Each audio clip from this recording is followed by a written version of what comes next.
Good morning to all members of the media. Good morning to all our listeners in Saint Lucia, and especially those of you listening from the diaspora. Welcome to this press conference hosted by the Opposition United Workers' Party. This morning I have with me, to my left, the Deputy Political Leader of the United Workers' Party, Mr. Guy Joseph, and to my right, the other Deputy Political Leader, Senator Dominic Fedee. I am Lenard Montoute, and I will be starting off the proceedings with a statement on the crime situation in Saint Lucia. Subsequently, I will have Mr. Fedee, who will tackle a number of topics, including the CIP and the infrastructural development of Saint Lucia, and we'll have Guy Joseph speak on the agriculture industry and some other issues that are pertinent and of interest to Saint Lucians. First, let me start by quoting a statement that I heard recently. Crime has become normalized in Saint Lucia. The words of a resident of Vieux-Fort who made that statement while describing and discussing the crime situation as obtained especially in his hometown of Vieux-Fort and the number of homicides that we are experiencing over the last 2 years in particular, and what we have seen in the first quarter of this year. I heard the statement, I was jolted by the statement, but it really was driven home when I saw footages of the last homicide, well, last that I know of, and we have to be very careful now as we speak. We don't know how the figures have been affected, but it's my information that we are up to 30 homicides now in this country, a startling figure in less than 4 months. And we are seeing footages of the last homicide, number 30, and of course that's official figures. And I was amazed to see how calm, how nonchalant, how undisturbed residents of the community who were sitting across the road from the dead body were, including children. But what do you expect when you have a government that is totally indifferent about the crime escalation that we are experiencing in this country? When last have you heard any strong, definitive statement from a government official on this crisis that Saint Lucia is facing? It is a crisis. Things are out of hand. The criminals have taken control. But it doesn't seem to be alarming to the government. It doesn't seem to affect them. It doesn't seem to stimulate them to take any action, any decisive action, to prevent and avert the occurrence of crime that has become all too often. Every morning, the question is, any other died? Anybody else was killed?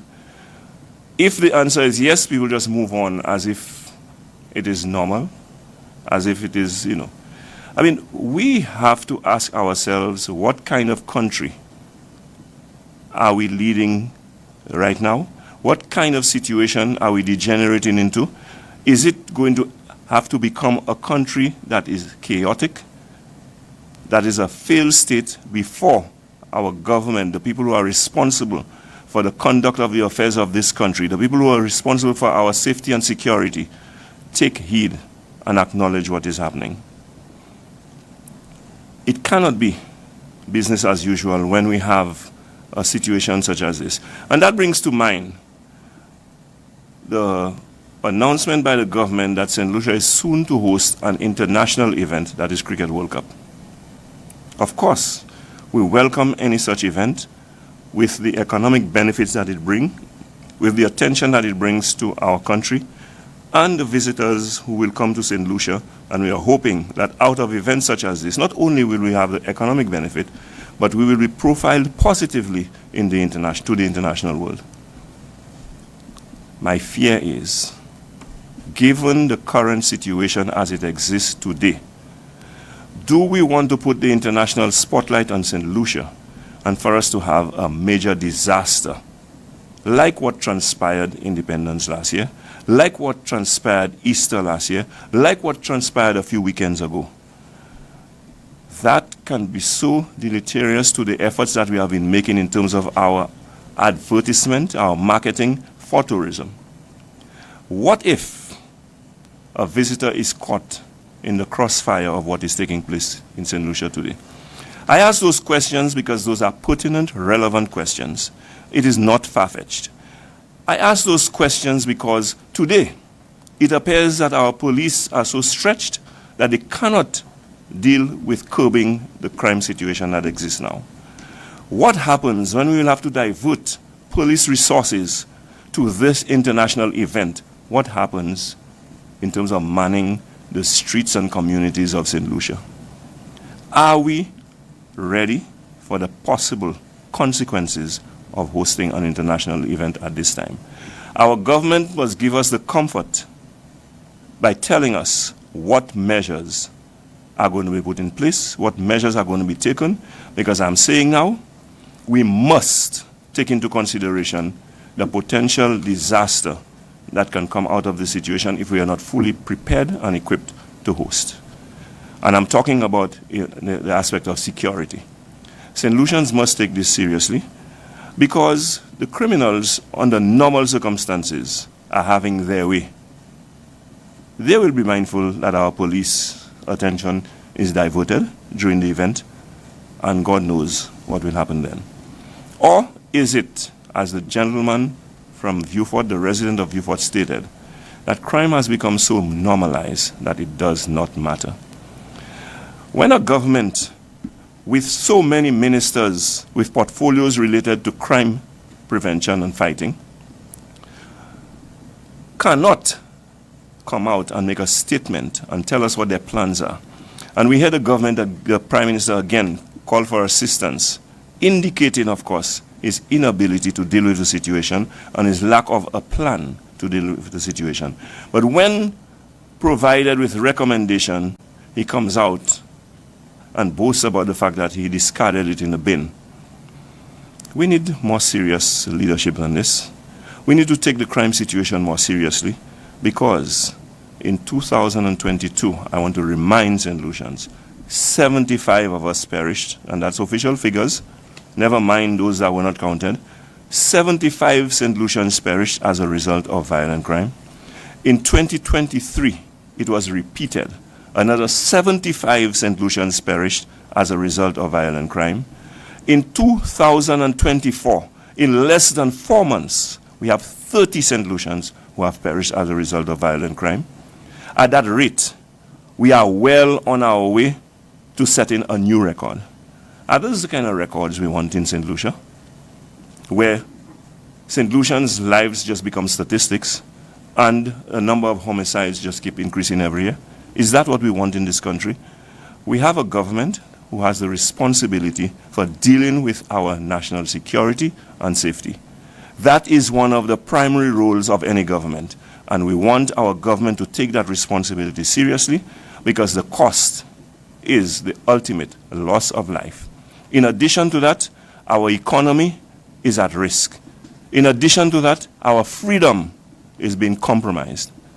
These are two fundamental for us to ignore and for our government to continue to be indifferent about. So I'm calling once again, on behalf of the Opposition United Workers' Party, on the government of St. Lucia, to do what it takes to avert more killings in St. Lucia and to curb the crime situation. And note, ladies and gentlemen, when I speak of crime, I don't even mention rapes. I don't even mention robberies. I don't even mention grievous bodily harm. I don't mention white-collar crime. I don't mention all of these things that are, in fact, criminal acts. It's almost as if the rate of homicide in this country make these incidents pale to oblivion. And so we cannot continue with a country like this, because if you read the news just last weekend, you heard of people being held at gunpoint on a beach while they're relaxing on the beach. You don't hear talk about these things. You don't hear talk about those things. And our government seem to be unconcerned, uninterested, and totally oblivious of their responsibility.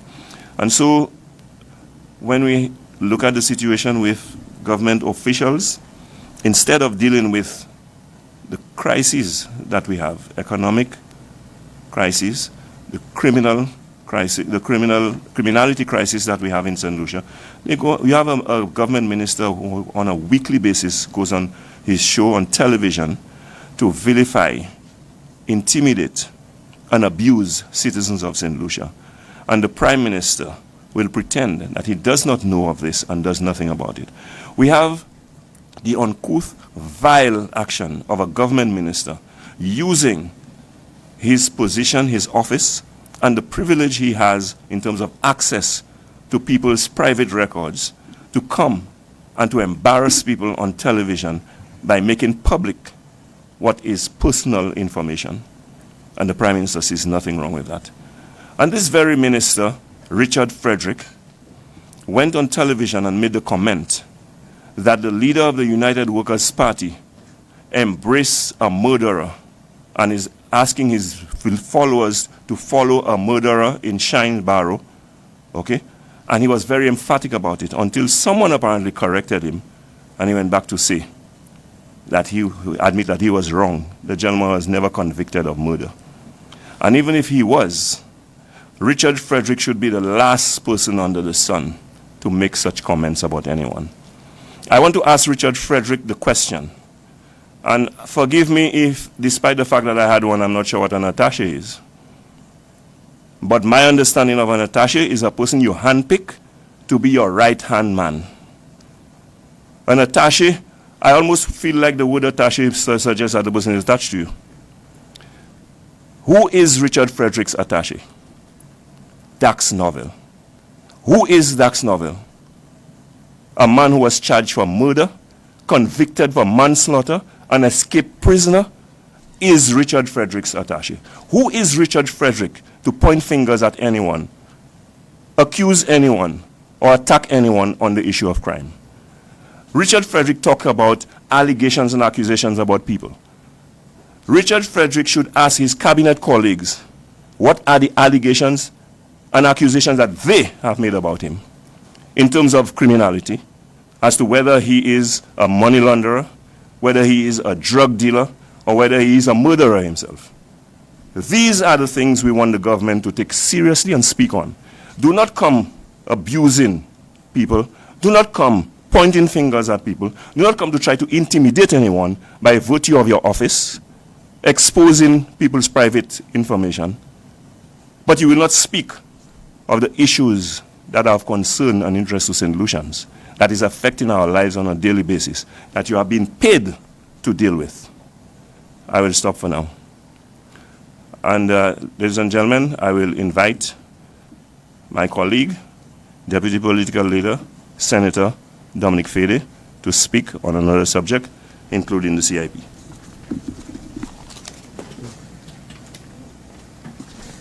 Thank you, Spider. Good morning to members of the press and indeed those of you looking at us via Facebook.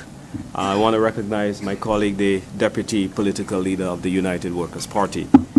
The Labour Party would like you to believe that the Alan Chasney UWP-led political organization is somehow afraid of what they would do if they're able to raise millions from the CIP program. This was repeated by both the Prime Minister and the Minister for CIP. I want to say to them that there is no way that the United Workers' Party could be concerned about the level of infrastructure that you could develop. In fact, we want you to be successful. We hope that you can match the great work that we have done. I want to also remind them that as Prime Minister, the Alan Chasney-led cabinet implemented the most infrastructure projects in a single 5-year term by any Prime Minister in the last 30 years. Can I remind them that 35% of the island's road network was upgraded without any CIP funds? Under Alan Chasney, 500 million Eastern Caribbean dollars was mobilized in grant funding, in loans, in PPPs to do various road infrastructure development projects. This was done without a single dollar coming from the CIP program. In Grosley alone, there were 70 roads done in that constituency without a single dollar coming from the CIP project.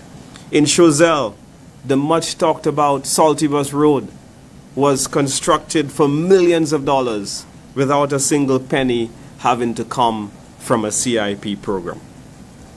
The cul-de-sac bridge was constructed, and that project has been completed a long time ago, waiting on the Millennium Highway project without a single dollar from the CIP project. Saint Lucia's complete road network, the school infrastructure, an international airport, several community projects have been done without a CIP program. In the area of housing, the National Housing Corporation and Invest Saint Lucia combined would have implemented over 500 house lots in Saint Lucia across several housing developments island-wide without a single dollar coming from the CIP project. As Housing Minister, my colleague who's to my left, our Deputy Political Leader, Guy Joseph, went out and mobilized investments from the private sector. And here are the results. 60 lots were done under the CDP project with the Taiwanese funding in Forestry. Over 100 lots were done for St. Lucia nationals at Shock. We all know that the St. Lucia Labour Party administration stopped that project. In fact, we didn't need CIP to do the Shock housing project. The Talvon housing project in Babonneau was very much well underway under a PPP construct, public-private sector construct. No money is required from a CIP program to do so. In the area of Tua in Grosley, another housing project was conceived and well on its way, stopped again by the St. Lucia Labour Party administration without a single penny having to come from the CIP project. Over 100 lots by Invest St. Lucia were all sold out in Lafargue Choiseul. No money was required from the CIP project. So what I'm saying to the Prime Minister and his CIP minister, we don't buy that nonsense. If the government was serious about spending money on the CIP project, they would have done so a long time ago. Information that we have received from the various CIP reports that we have seen suggests that the government, since coming to office, has raised well over 100 million EC dollars. In this year alone, the Prime Minister reported that there was $65 million in revenue that came from the CIP program. And they have failed to spend $1 on the CIP program, from the CIP program rather, into the development of houses and community centers and projects that people need more in our communities. And so we don't buy this argument coming from the SLP that the reason that they're not signing the memorandum of agreement was because they are concerned about these projects. The government, in my view, is concerned about much other things than these infrastructure projects that they have touted. The St. Lucia Labour Party's implementation rate is something that we could not be afraid of in the opposition. Look at how they have made a mess of the Millennium Highway.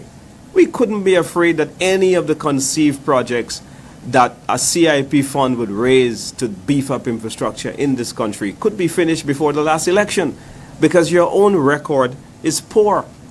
You could not even patch a pothole if we paid you to do it.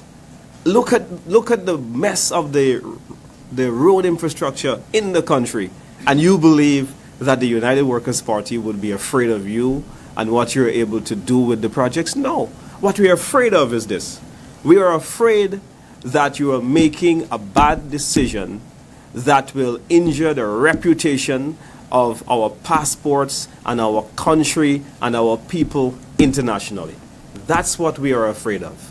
You need to sign the agreement. We use this forum to call on you to do the right thing, to sign the memorandum of agreement with the other CARICOM countries, because it puts Saint Lucia in a very bad light. Already, the European Commission has made a decision that their recommendation to the European Parliament is that the visa-free access that we now enjoy as CIP countries, that be changed significantly. This is where that conversation is about. Do not try to mislead the people of Saint Lucia that you care about houses, that you care about community centers, that you care about roads. While we were building the roads of this country, you went out there for very myopic political benefit to say that the people of Saint Lucia does not eat roads. And now all of a sudden, you are a champion of roads. We don't buy that from the Saint Lucia Labour Party administration. If you wanted to spend money from the CIP into infrastructure, you have had 3 years to do it.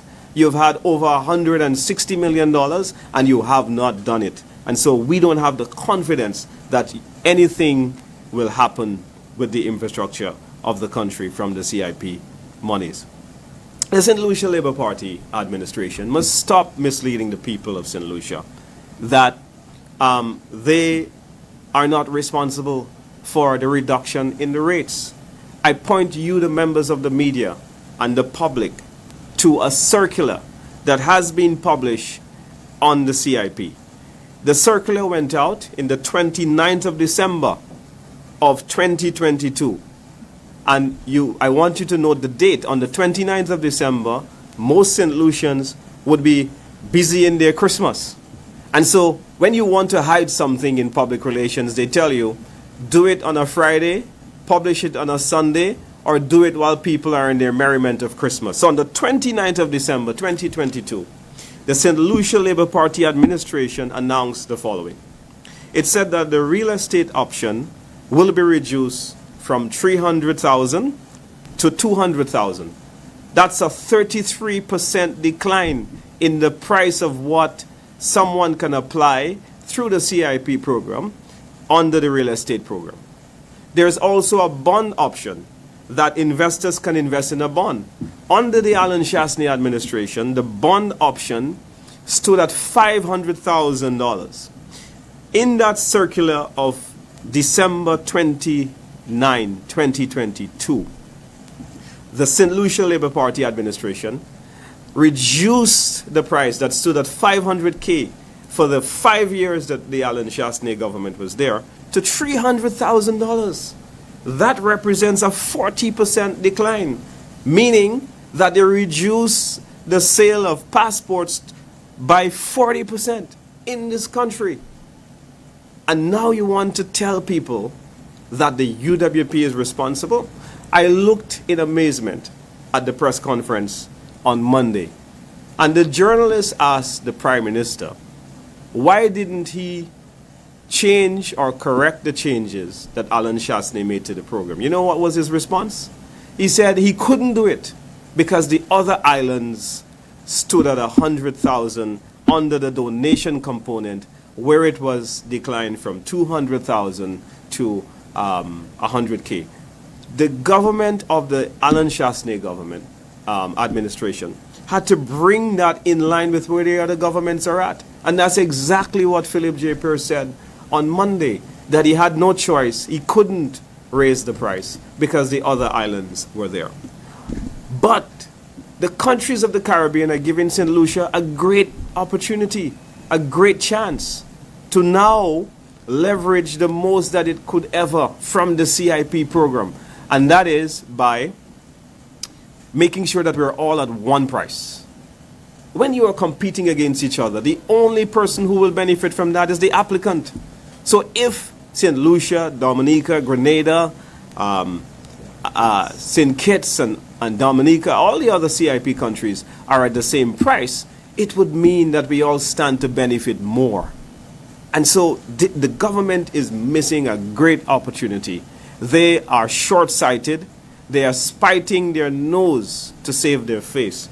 And so what is happening here is very, very, very troubling to us, and we remain very concerned that a privilege that St. Lucians can enjoy, have been enjoying for many decades, the visa-free access to many European countries. I mean, you're talking about people having to travel to Martinique for medical reasons. This happens constantly. The links that we have to family members who are residing in Martinique, people having to go through some of these European countries as connecting places when they're traveling to places like Taiwan to study. Now all of a sudden they will require a visa. Why are we making it so difficult for our citizens to enjoy a privilege we have had because of the good reputation that we've had as a country, laid out and set by our founders of this country? Now this government is going to destroy all of that because they want to, what, a few roads and community centers that we don't have any confidence in you to build? If you wanted to do that, you would have done that already. So the government must do the right thing, save the reputation of our passport, sign the agreement, stop playing games, and get serious about really showing the international community that we're serious about their security concerns, which they have expressed for a long time. Thank you.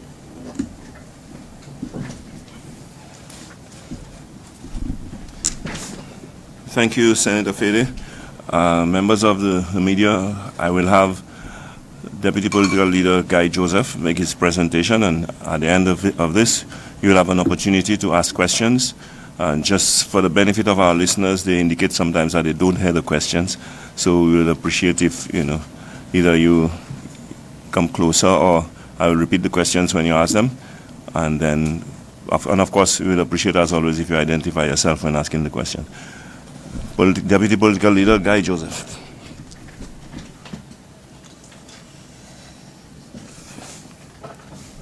Thank you very much, Mr. Montoute.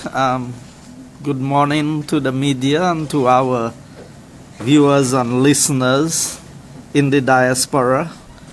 I am here today to address some very critical issues. But before I move on, UWP is known as a party for reliable and credible information. And when we give you information, it is information that is dependable. So I will make one slight correction. The Forestier Housing Project was not funded on the CDP, but it was funded on the National Housing, Ministry of Finance, and partly PPP arrangements. So I needed to make this correction so that tomorrow you don't hear Labour Party come in and say, oh, they said it was CDP money that they used to do so. So I thought that it was very important to clarify that point made by my colleague. It was all of the projects that he highlighted, we did not use any CIP funds or CDP funds for. So these were projects that we found innovative ways of implementing. Now to the core issue that I have to address. It is the issue of farmers in this country. We heard so much from then parliamentary representative for Vieux-Fort North and Dennery North about farmers. I thought that the Labour Party had two ministers of agriculture in opposition, in the persons of Sean Edward and Moses Jabatis. These two gentlemen, every time they spoke in the parliament, it was about agriculture. It was about bananas. And I could understand with Mr. Jabatis because having been the former Minister of Agriculture. And you would think that agriculture playing such a critical role in the economic viability of so many communities in Saint Lucia that agriculture would be placed on the front burner by any government of a Saint Lucia Labour Party. You would recall that I said when they appointed a forestry officer to be the Minister of Agriculture, I made the bold statement that all of Saint Lucia would become a forest. Because you put a man that only knew how to preserve trees to be the Minister of Agriculture. And if you did not believe me, then let's examine the evidence that is before us today. What have we heard from the Minister of Agriculture? A year after yam rust would have destroyed the entire production of yams in Saint Lucia, a statement came from the Ministry of Agriculture indicating that yam rust had destroyed the production of yams in Saint Lucia. Are you aware today, members of the media, that some of the farmers, not even the plants, they have been able to save? What have we heard from the Ministry of Agriculture about how they are addressing the problem, what mitigation measures are being put in place to assist the farmers? One farmer told me, on average, he would make $15,000 a year in yams. This year, he lost even the plants. So he does not even have plans to replant. Now that is just on the yam side. We've not spoken about dashing, and we've not spoken about potatoes and all of the other things. A bag of fertilizer is out of the reach of the average farmer in Saint Lucia because of the price. And when a donation was made of fertilizer for farmers in Saint Lucia, a lot of that distribution took place from the parliamentary offices of parliamentary representatives. Since when the packing house or the warehouse or storage for farmers' input was placed at the offices of parliamentary representatives, and that is where you had to go and sign to receive a bag or 2 bags of fertilizer.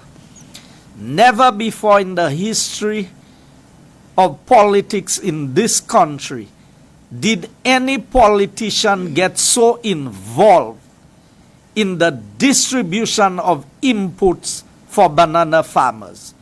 Whether it was fertilizer from the Moroccans, whether it was the oil that was used to spray the bananas for leaf spot and black cickatoga, all of that was handled by the various banana companies in Saint Lucia, and the distribution was done in a fair and equitable manner based on the number of acres of production and the amount of production. It had nothing to do whether you are a card-carrying member of a UWP government or a Labour Party government. All it had to do was your qualification for any level of support as a farmer was that you are practicing farming. I want you to recall, it was the Labour Party who stopped the incentives for FAR vehicles. That is how much the Labour Party had destroyed the farming industry. So while they were giving all their friends on the World Cup duty-free concessions to buy dozens of vehicles at a time, they had cut out the duty-free for farmers. Farmers could not buy a 4-door pickup as a farmer if they wanted to transport their family and the goods that they were producing under a Labour Party government. During that time, on the World Cup 2007, people had bought dozens of vehicles in the names of car rental companies and were using it for their own private, personal use. And the farmers were deprived. It took a UWP government coming back into office to reintroduce the duty-free for farmers, including whether you are buying a four-door pickup. And even then, you could not buy a little 2-ton truck duty-free as a farmer. And we said, but farmers should be able to use these vehicles to be able to fix the roads to their farms. So over the years, the record will show the political party that has been the most concerned and have worked to the most benefit of farmers in Saint Lucia is the United Workers' Party government. Now let's come to the issues that we have. We've lost our ability to export bananas to the UK. And I want you to recall, while we had Honorable Alan Chastanet as Prime Minister seeking to get additional markets in Europe, including France, to export our bananas to, we preserved and kept our market alive in the UK. We came under heavy criticism by the Saint Lucia Labour Party in opposition about not sending bananas to France. But we were exploring the market possibilities. You know what happened? The Labour Party came into office and we lost our market even in the UK, far less to get new markets. I am saying to us here, and to those of you following in the media, if losing our market in the UK was not bad enough, we have found ourselves in a situation where you cannot even find a box, a cardboard box, a cartoon, to be able to package any goods to export out of Saint Lucia, whether it be mangoes, whether it be potatoes, whether it be bananas, dashing yams, whether it be plantain. I have been bombarded for the last month by farmers from every corner of Saint Lucia, whether you go from Choiseul back to ancillary canneries, or you come from Viewfort North or Labrie all the way back to Babono, including Castries Southeast. All the farmers are in a predicament because there are no boxes available. You know the amount of ripe plantain that is there, and there's nothing to package it in to transport it. You know the number of, and these products have a shelf life. You cannot say, I will leave the bananas there for the next month. You cannot leave it on the tree because it will begin to ripe and rot. You have no storage facility to put it in for it to be preserved. So you know what happens? 9 months of hard work by farmers in these difficult times. They are seeing all of their potential earnings rot by the side of the road because of the incompetence of a Ministry of Agriculture. And I remember when we came into office in 2006, a survey had been done prior to that, where the functioning of the Ministry of Agriculture was rated below 10%. And everybody who was interviewed and questioned, the results were, if the Ministry of Agriculture was shut down and there was not a Ministry of Agriculture in Saint Lucia, nobody would be aware and nobody would miss it. That is under the Labour Party between 1997 and 2006. And when you think it could not get worse, it has gotten worse under Philip J. Pierre and Prosper as the Minister of Agriculture and Honorable Philip J. Pierre as Prime Minister. And let me tell you why it has gotten worse. If Winera, the producer of banana boxes or cartoon boxes in Saint Lucia, is going to go into servicing their machines or their equipment, you mean there is no projection of how many boxes the country is likely to use? And then we heard some lame and lousy excuses that I refuse to accept, because when we say that Labour Party has no foresight, no forward planning, here is a prime example. If Winera is going to shut down for a period of time, cardboard boxes or cartoons do not have an expiration date or shelf life. It can last you a year. What would it take to produce a couple 100,000 boxes and store it there for the time period that you are servicing your machines? You are telling me you requested of farmers that they should pre-order boxes. We know when the farmers buy boxes, they have to pay for it. So even if you tell me pre-order, the expectation is if I pre-order, you will hold me responsible for buying. Where are the banana companies? When we had SLBGA in Saint Lucia, we used to produce 120,000 tons of bananas a year, and we never ran out of boxes. Now with 5,000 tons of bananas and the same Winera company established in Saint Lucia, we are running out of boxes. What would it take to produce 10,000 boxes and have it there for the period of time that the equipment is going to be down? And we know anybody, if you are repairing a house, you know that the likelihood that your projections may be off. You bring your vehicle to any garage for body work. When they tell you 2 weeks, you can expect 6 weeks. That is Saint Lucia.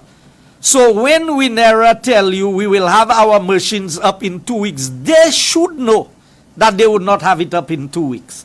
And now you're telling me because there's a shortage, you want to say it's because the farmers did not pre-order boxes?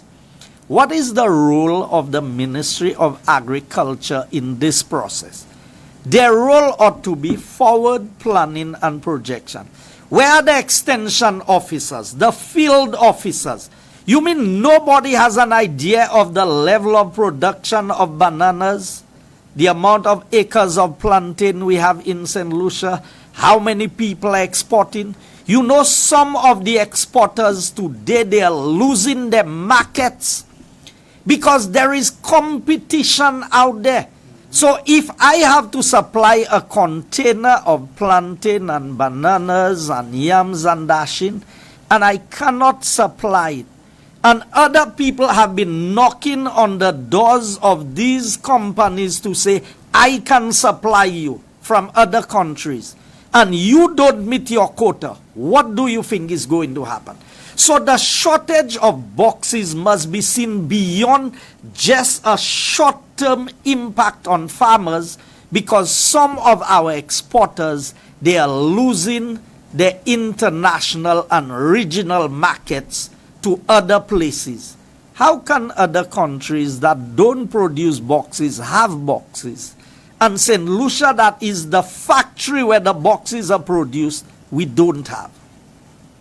I believe that the Prime Minister should relieve the Ministry of Agriculture or the Minister of Agriculture of his responsibility, because you cannot be so incompetent that you cannot even average and estimate. And the government is finding $15 million to spend in jazz. They found $80 million to repair playing facilities for World Cup. You could not find $1 million to buy the boxes for the banana farmers and pay Winera for it, and so that they could produce it. And when the farmers come and collect the boxes, they'll pay for it and you'll get the refund. Is that rocket science? Do we need a consultant to come from overseas to tell this government how to handle a simple situation as not to create a shortage of boxes? Now, I'm not surprised at that. The Sugar Association of the Caribbean said there was no sugar shortage anywhere. There's no problem with the supply of sugar. Yet still the government of Saint Lucia was creative enough to be able to create a shortage of something that there's no shortage anywhere else in the world for. And that was sugar. So if you find it surprising that they were able to create a shortage for boxes, I don't find it surprising. If there's one thing this government is good at, it's doing the wrong things. You can give them 100% pass mark for doing the wrong things. They are not capable of doing the right things. All they are capable of doing is the wrong things. And today, I am calling on the government to ask them, who is going to compensate the farmers for all the produce that they have worked so hard, spend their little savings, pay workers, care for the bananas? They have to buy fertilizer. They have to buy the gramaxone and the other things to spray. They have to pay workers.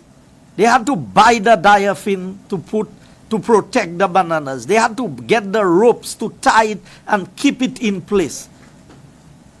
We endured the hurricane season without the hurricane season doing any damage, major damage to the agricultural sector, only to find that the government is worse than any hurricane we had in Saint Lucia.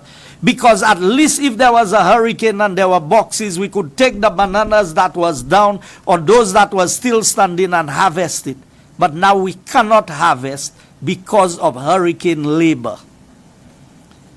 The farmers cannot sell anything.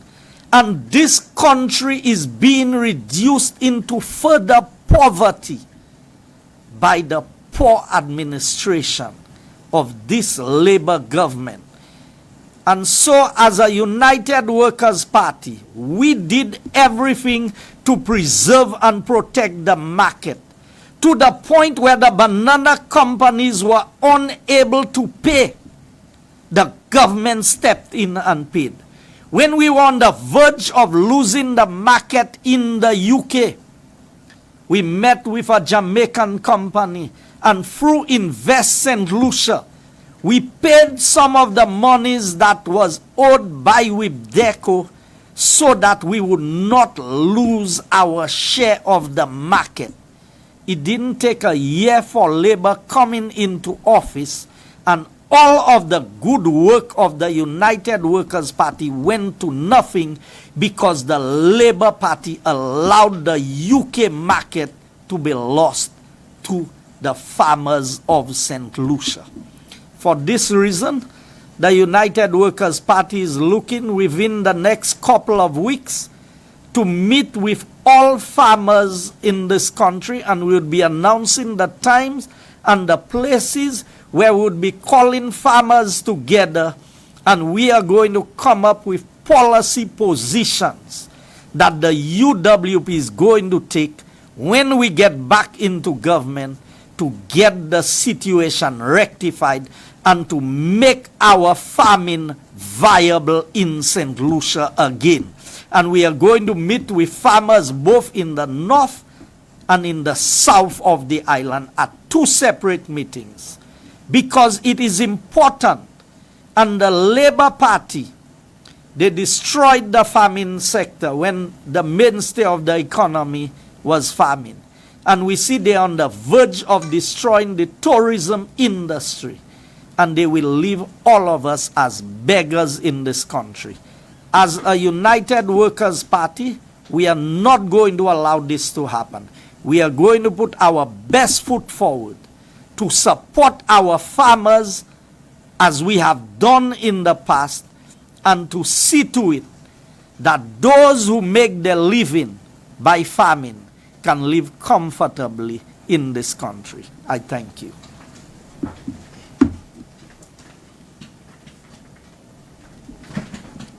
Thank you very much, Deputy Political Leader Guy Joseph. And before I open to the members on the floor here, I just want to quickly pose a question that was asked online to you, Senator Fedee. Let me see. What was the question to you? Okay, there was a question to you about you mentioned implementation rate of the SLP. What exactly you meant by that? You can elaborate a little for the benefit of our listeners. And there's a question for you, Deputy Political Guide Joseph, so I will just ask a question right away so that subsequently you can just, when Senator Fedee is done, you can ask your question as well. I think you dealt with that question. It was a question about the boxes. And there's also a question from Hot FM asking for your thoughts on the upgrade to the current stadium/hospital. Is the focus misdirected? That'll be a question for you. So, Senator Fedee, you go first. Yeah.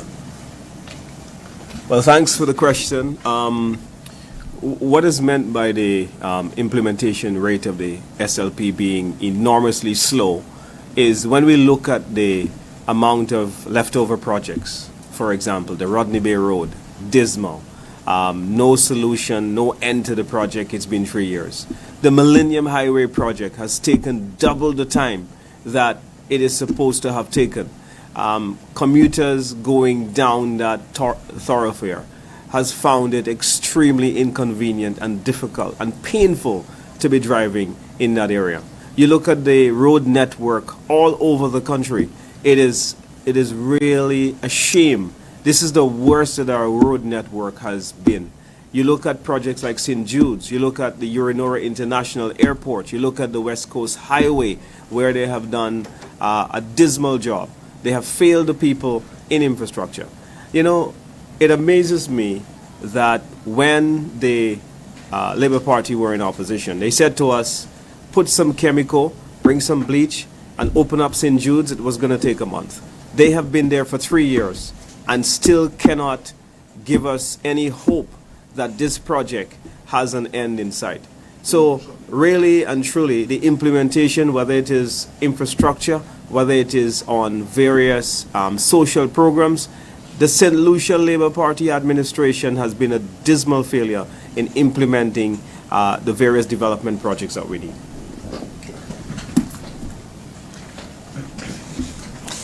On the question directed to me in relation to whether they are misguided in their decisions or on the stadium and the hospital.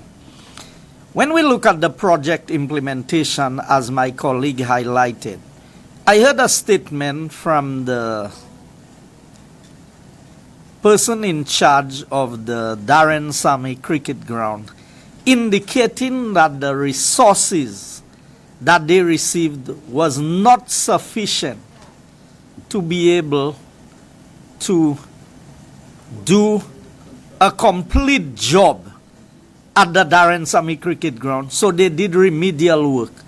Now I have to ask, how much of the $80 million went to the Darren Sammy Cricket Ground, that it is only remedial work that is being done. Because I would think that $80 million could build a brand new world-class facility. We are hearing now, I think it's a Kirby Sydney, they told me that's the name of the person, ISL. Who's in charge of the cricket ground? Sports Incorporated. Yeah. Sports Incorporated, which is responsible, saying that the budget they had was not sufficient and they could only do remedial work. Now, the government went to Parliament to guarantee a loan for national lotteries on behalf of Sports Incorporated, and we are hearing that there was not enough money to fix the Darren Sammy Cricket Ground, so they did remedial work. You know what remedial work means? Remedial work means you have a window that needs changing, but one glass in the window is broken. So instead of changing the window, you do remedial work by removing the piece of broken glass, and you just put the glass and you leave the same old window. It's like patching the roads, and Labour Party seem to be very famous in remedial works. Just a patch-up job, not a complete comprehensive job. Now going to the stadium.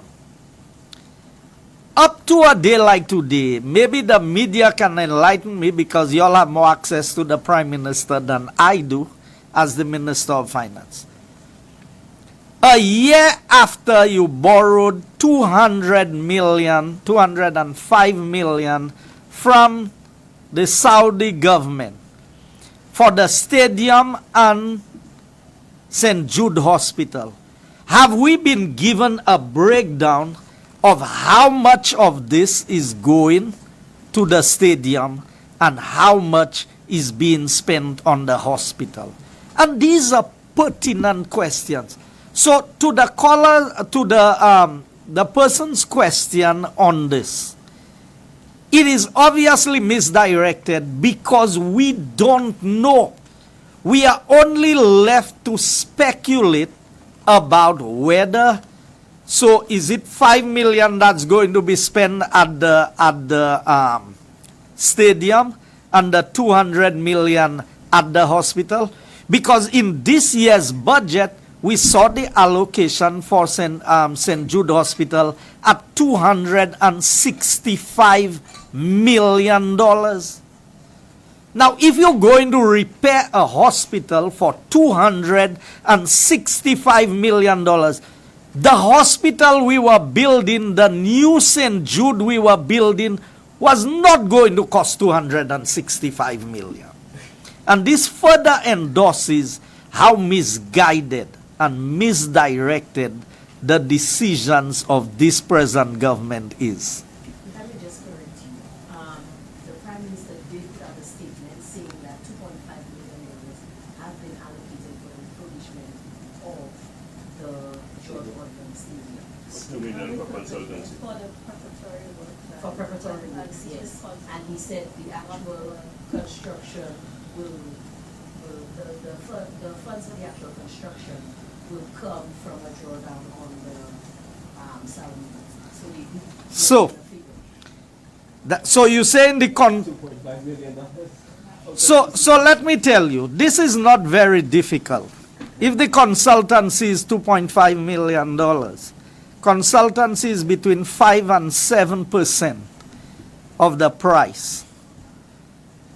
So a consultancy job, now you see, the Prime Minister must understand that when he speaks to St. Lucians, not all of us are Labour Party hacks and we don't understand figures as they do. So, the 2.5 million that the Prime Minister said they are spending, that's to do the assessment. When the assessment is done, then you have to hire a consultant for the implementation. The consultant for the implementation is usually a 5 to 8%. Sometimes it may go as high as 10%, but on rare occasions it would go to 10%.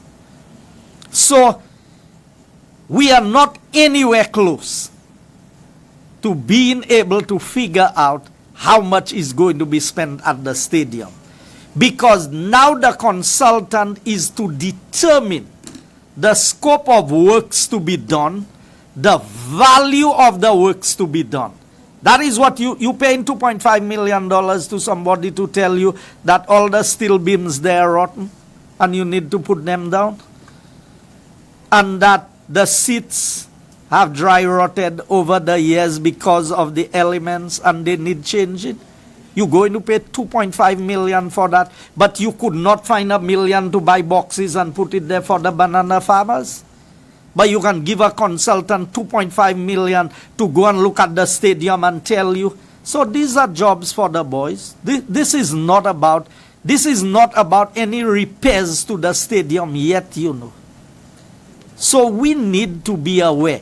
And when the Prime Minister would make these foolish statements to people, we need to be able to challenge the Prime Minister and tell him, Mr. Prime Minister, the figures you're giving us there, they are making no sense. Why are you paying $2.5 million to assess the stadium? How did you know you needed a loan from the Saudis to fix the stadium if you did not assess that? So somebody just passed there and look at the stadium and say we need to repair the stadium, so let's go and take a loan of $200 million from the Saudis and we'll use some to fix the stadium. Is that how the government operates? I mean, that's how it appears to me. Because if it's now, almost a year after you borrowed the money and interest is being paid and all of that, that is when you determining, okay, let somebody go and see what we really need to have to do down there.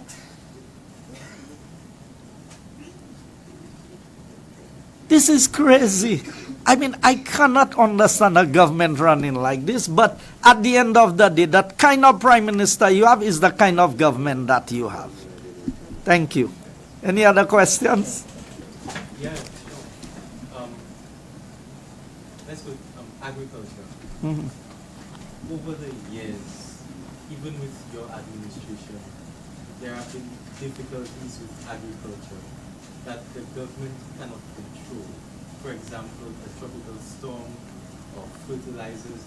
So, and agriculture really is resource intensive. You need to put a lot of investment into it so you can get the crops out. What do you think the government should do long term to ensure that they are on the ball as it relates to agriculture? Because every year we have farmers coming with the same complaints. It's either storm or fertilizer. So what do you think the government can do to ensure that they are on the ball, so that when, not if, but when the challenges come, they already have what's there in place? So I will tell you, basically, storms is something we have no control over.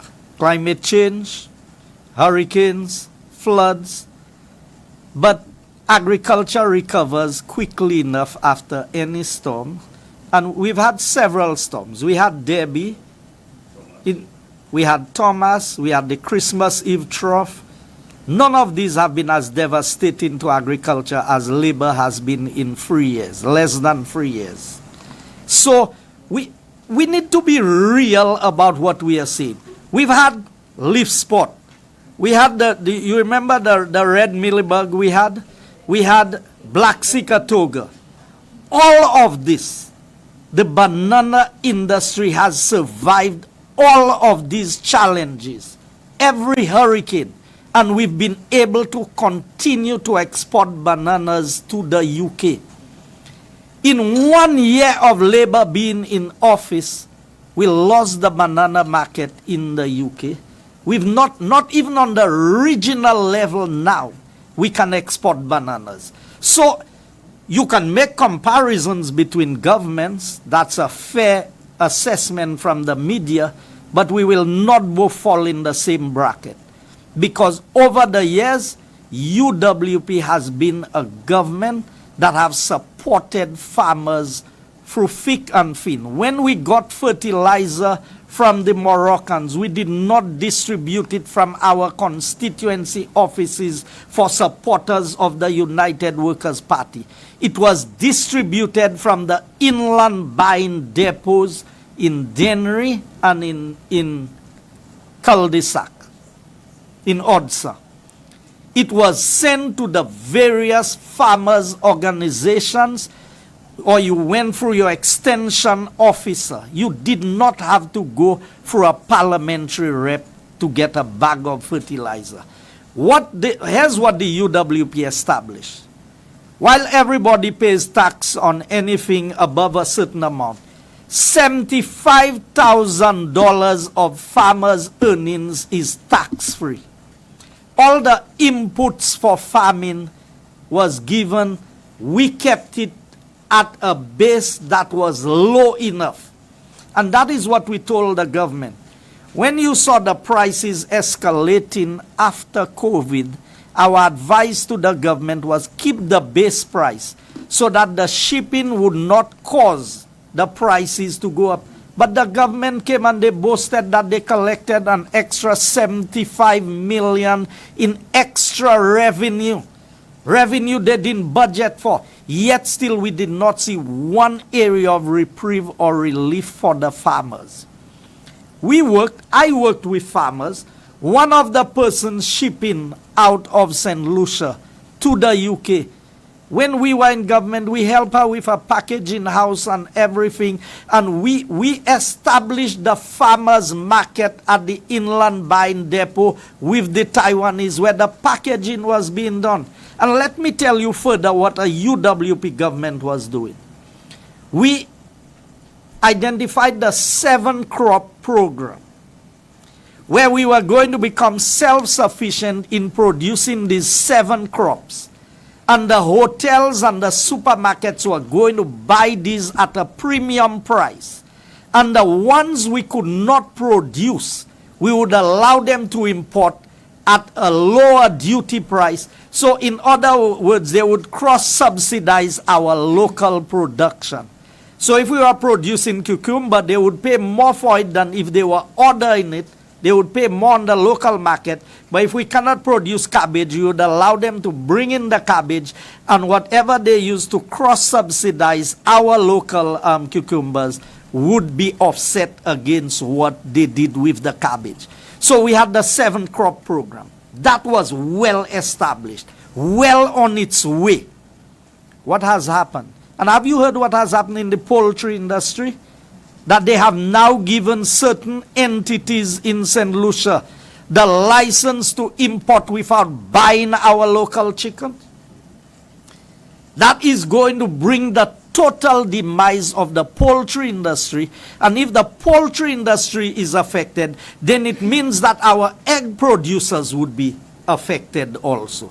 And we had been self-sufficient in egg production for an extended period of time. So what I'm saying to you there is, you cannot make a fair comparison to say both governments have done this or have done that. There's a clear distinction between where we stand on agriculture and what we have done for agriculture, as opposed to what Labour Party has done in the agricultural sector. The Bosseju farms closed on the Labour Party. As a school child, I went there to see the various animals. They were producing eggnog and all of these things. Between 1997 and 2006, the cows disappeared.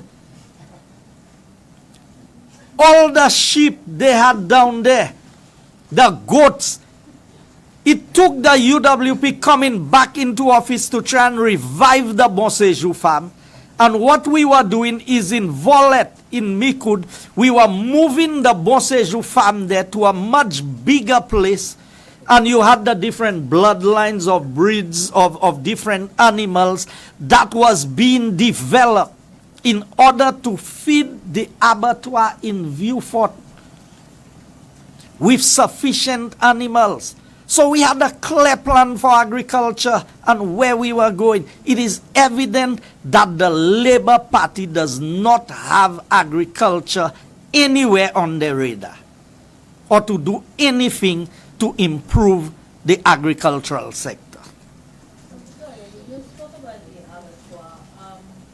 That same abattoir, with the wallet, what's the name of it? Agricultural. Yeah. The animals that would have been, I guess, bred there, would it meant to be slaughtered at the abattoir that was in Newport? No, it was to make it available to the various persons in the farming industry to be able to go there and buy and breed the various animals and because the government must take the lead. A farmer on their own cannot go and get a special bloodline of animals to grow in Saint Lucia and to care for. So the Ministry of Agriculture was taking the lead in breeding the various animals and being able to sell to the farmers who in turn would get these animals to breed and then to be able to have sufficient local animals to be slaughtered at the abattoir. But I understand that. Wasn't this abattoir decommissioned under the UWP administration? Yes, because Project, right? The DSH project. it was not decommissioned, it was never commissioned. So the building was there but had never been used. And then the DSH project was paying for the new facility that was being established at Volet so that the building could be used, but all the equipment and everything that was there could be moved to the new facility. When the Labour Party came in, we heard that they were going to build 2 new abattoirs. Isn't that what we heard?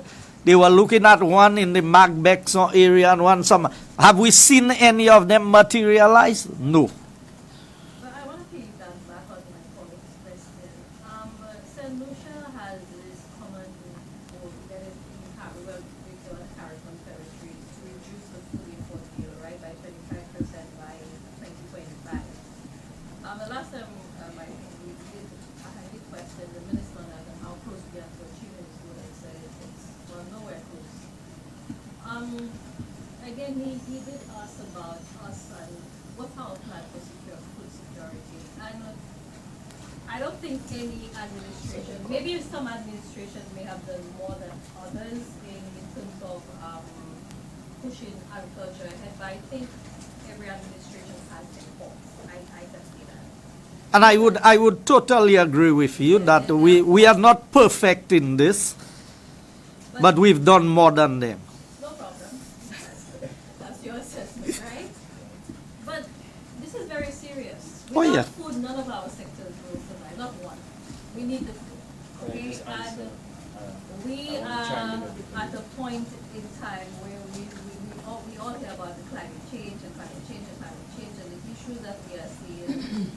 What is the plan as a nation that we should be having at this point in time to take us to a point of self-sufficiency, at least with certain crops, to ensure that our people, if for any reason we won't face another pandemic where we cannot import food, that we are not left basically in a famine? So to answer you very directly, our 7-crop program was designed specifically to make us self-sufficient in these 7 crops that we are talking about. And these were easy to grow crops, short term. We never expected we would get to a point in Saint Lucia when bananas would be more expensive in Saint Lucia than it is in the US, or plantain would be more expensive in Saint Lucia than it is in the US. And it is amazing that in such a short period of time, that our agriculture has gone down so considerably. So yes, I agree with you that there have been shortcomings on all sides when it comes to agriculture. But we know that talking about 25% reduction of the food import bill is nice on paper. Had we continued with the 7-crop program, we would have achieved the 25%. Because it means that these are highly used imported products. The other thing is our school feeding program. And if you look at what we did with our school feeding program, was to piggyback on the agricultural sector. And I was making a point earlier that maybe I need to highlight. Today we are hearing that the government wants to go into an arrangement with Renault to become the sole buyer of agricultural products, as we are hearing happening in other countries. Now, I have no problems with Renault as a businessman, and if he is controlling all the roads and the infrastructure, and now he wants to control agriculture and determine who is buying what. Here's the difference in planning. The United Workers' Party proposed the establishment of a company that would include the hotels, the Ministry of Agriculture, and the various farmers' organizations. And that is the first step we had done, was establishing the marketing board down in Odsa. All the crops produced, or all the produce, would be brought to that area. We were going to package them, grade A, B, and C. Your grade A would get your premium price. Your grade B would get a reasonable price, and then your grade C would be what is at the lower level that you can get at a cheaper price.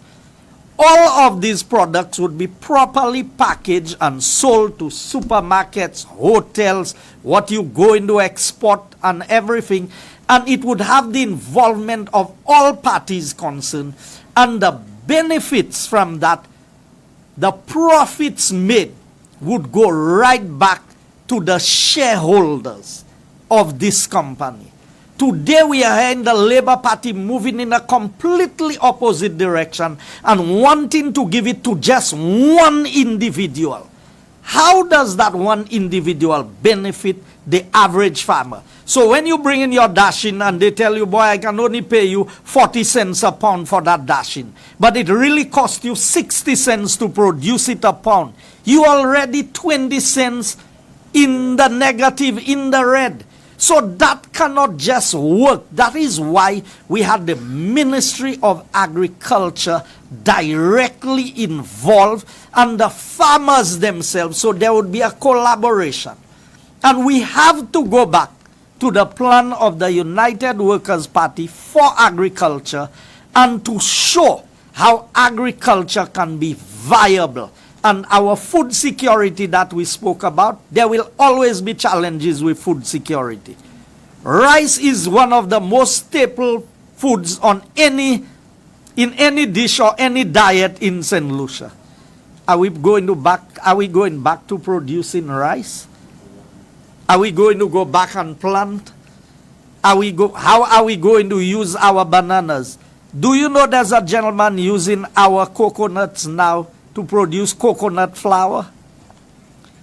So there are lots of byproducts. And when we started, and we are not just talkers, we are doers.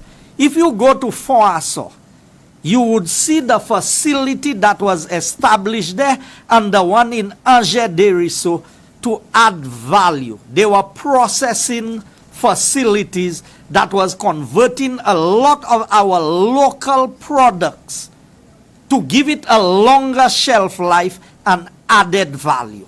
What has happened to these facilities since Labour came into office? We are hearing nothing about them anymore. So I can tell you, even our plan of 5 years ago is more relevant and better than any plan that Labour has put forward today for the agricultural sector. I'll make way for my colleague Dominic. You wanted to? No, go ahead. I think you touched on me. Okay. Mr. Thank you very much, Mr. Guy Joseph. And do you have any other questions on any other areas? I That- actually wanted to speak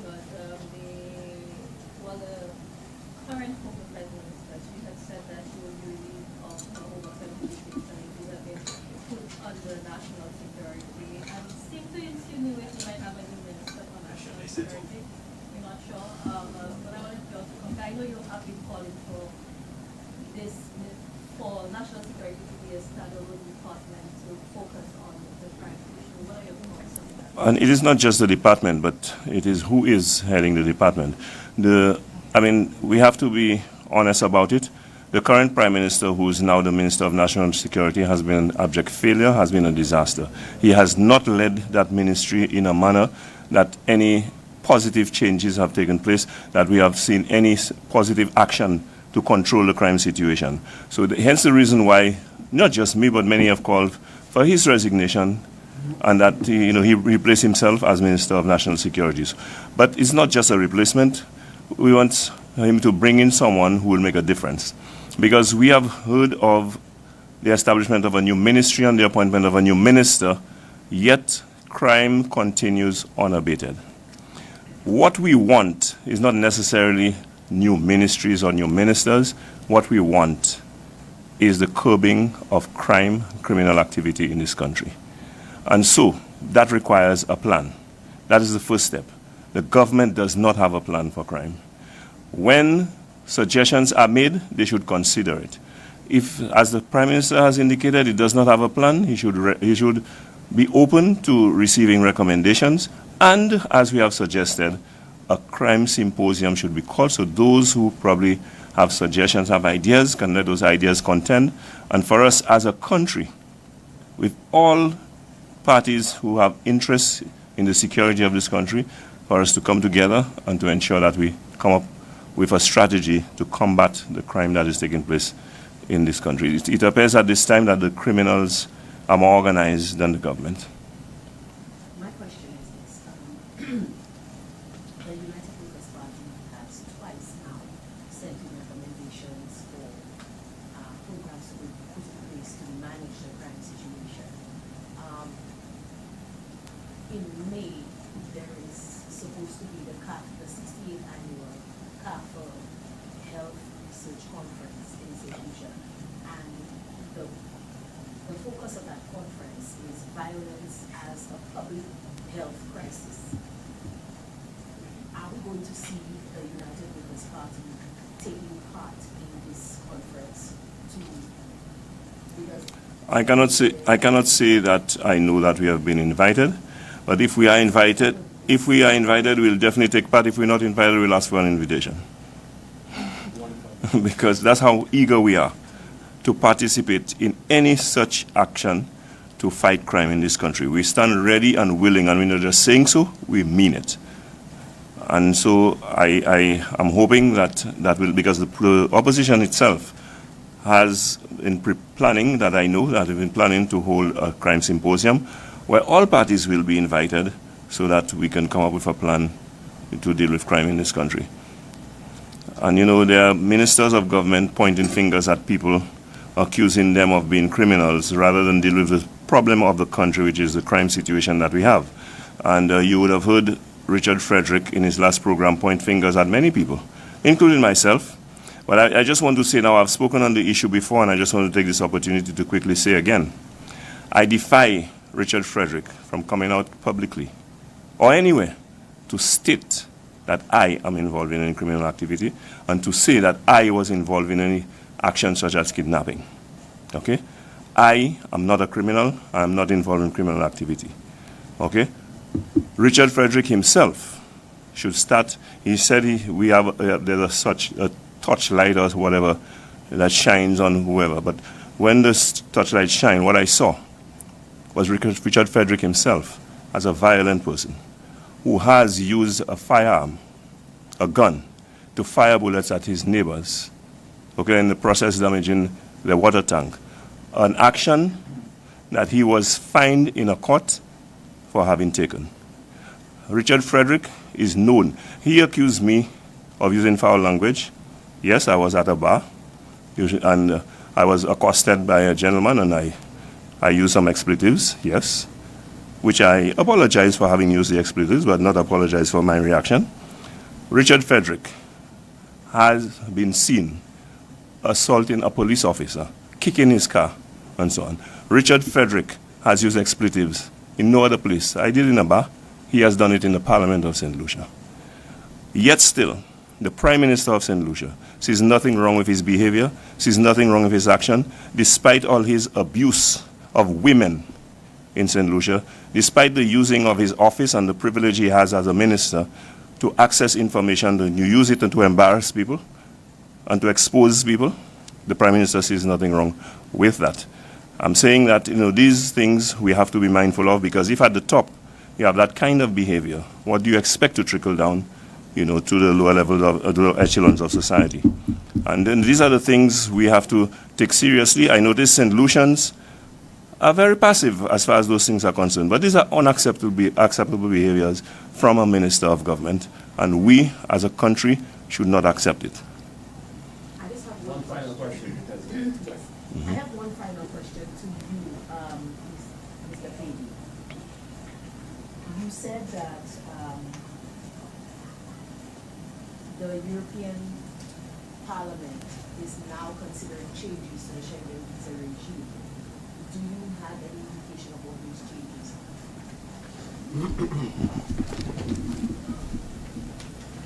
are? So as it relates to the question pertaining to whether we have any information what the changes are, we don't. It is for the Prime Minister, who has just come back from Brussels, to tell us what is the recommendation made by the European Commission. So the technical people at the European Union, which is the European Commission, made recommendations for the Parliament to vote on. And those recommendations are about changes to the visa regime to the Schengen region. The Prime Minister must clarify what those recommendations are, because he was in the meeting and they would have briefed him on what those changes are going to be. I suspect that if it was anything positive, the Prime Minister would have shared it with us. But in the press conference, he did everything else in trying to blow smoke, trying to play politics, in suggesting that the Alan Chasney-led UWP is afraid of them implementing projects. We are against Saint Lucia. Those are not the issues. The issue is our visa-free access is at risk, something we've enjoyed. The country's reputation through its passports is at risk. And so therefore the government must act in a responsible way. If you ask me, they're being extremely reckless on this matter by saying that they have contractual obligations. Contractual obligations, why would you sign a contract that would place the people of St. Lucia in such a difficult situation? That's our point. They were the ones who said they're writing to investors not to come and invest in St. Lucia. That's not wrong. Okay, let me, before we end, let me just indicate there's one more question that was asked of me, and that is someone asked me to comment on the Minister of Sports. When asked about the George Odlum Stadium, he said that is a question for the Minister of Finance, and he did not know the answer to it. Of course, that is typical of the present government, unwilling to be accountable, unwilling to provide information. I mean, no one believes that the Minister of Sports does not know what a sports project would cost, and does not know what the allocation for a sports project is. But that's the style of the current government, unwilling to make disclosures, unwilling to account, and so, that's what we find. But before we end, I just want to say that St. Lucians have to be very mindful of what is happening in this country. With all the killings that are taking place, I am becoming worried that we are seeing this as being so commonplace that it has become normal. And honestly, I'm haunted by the words of this resident, and I will call his name Mr. Simon, of Beaufort, who made the comment that crime has become normalized. I am beginning to see that killings in this country is a normal occurrence that we are not even jolted by, that we don't comment about, and that unfortunately our government is indifferent about. St. Lucians, we have to take a stand to ensure that this does not remain as a normal occurrence. When our lives are lost, when people are killed in this country in the violent manner that we are seeing, it cannot be commonplace, it cannot be normal. This is not the society that we deserve as a people. In the ancient times, perhaps you had this kind of barbaric activities taking place as normal. We cannot have this as normal in a civilized society. So I'm calling on the government once again. Okay, stop procrastinating. Stop showing indifference. Stop failing our nation and take decisive action and do something about the crime situation. I thank all members of the media who were here today. I thank all of you who have been listening to us in St. Lucia and in the diaspora.